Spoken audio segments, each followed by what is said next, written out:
Hello! Welcome to this video tutorial describing the GWP case studies. My name is Nisha Midha, and I am an intern in the Knowledge Management team at GWP. We hope that this video will help you understand more about the purpose of case studies, how they can be used, and even how you can submit your own. The case studies are essentially support functions of the GWP IWRM Toolbox. The first step towards IWRM is obtaining knowledge on how to manage water. This is what the toolbox tools and references are for. The focus of this video is on the actual learning. GWP publishes case studies based on partners and water professionals' experiences from all over the world, looking at how they're implementing IWRM, where it worked, and what didn't work. Simply put, the case studies are for learning from practical water management experiences. Once IWRM tools are implemented, the case studies are a way to critically examine real events and practical experiences. This is the best way to learn how to manage water better and share with others, so that IWRM implementation can then be improved. Similarly to the tools and references in the toolbox, the case studies are primarily geared towards those who apply IWRM in their day-to-day work assignments. This includes, but is not limited to, trainers, practitioners, and capacity builders of IWRM. As well, we want to ensure that academia and researchers can come back to the toolbox for additional resources to support their own research. Finally, the toolbox is for decision makers who can and may impact water resources. The case studies are not actually explicitly within the toolbox, but rather linked to each tool. In other words, each tool has a pane on the right that links you to case studies on the tool being considered.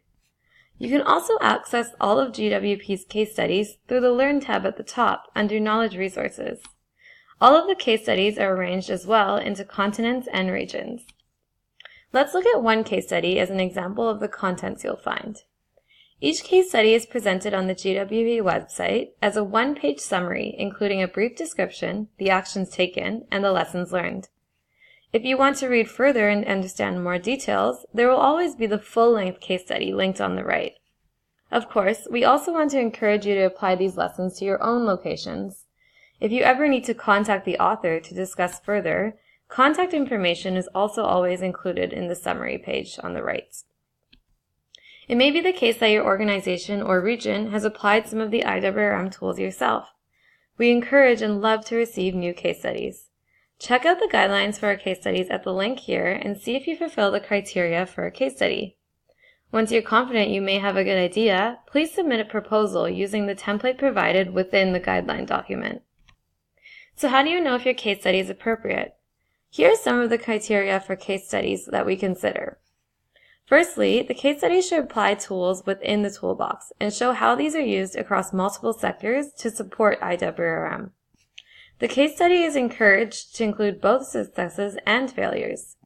We believe that failures are some of the best ways to learn and improve from water management.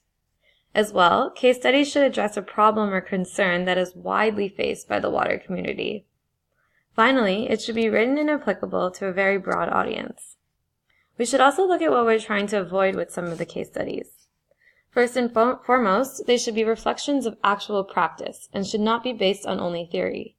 Similarly to this, many academic papers are quite theoretical, and that's not the aim of case studies.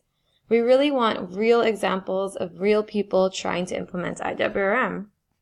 And although they might not be academic, we do still want the case studies to be objective, so that they can be replicated in other situations. The general format that we ask for is to first describe the problem, and then the actions and decisions to address the problem, then describe the outcomes and results of the actions taken, and present the key lessons learned so that they can be used elsewhere. Generally, we aim for case studies to be about 8 to 10 pages long. Finally, please provide your contact information in case a reader wants to discuss more details with you. Of course, further details on all of this can be found in the guidelines as alluded to previously. A newly added function of our toolbox is the knowledge search. If there's a specific case study that you think you may need, just choose case study as the type of publication from the drop-down menu. You can also, of course, search by a variety of other fields, such as keywords, regions, the year published, 12 different IWRM topics, and from 11 languages. We hope that you've enjoyed this presentation and that you now have a better understanding of the GWP case studies. If you have any questions, please do not hesitate to contact us at toolbox@gwp.org. Thank you.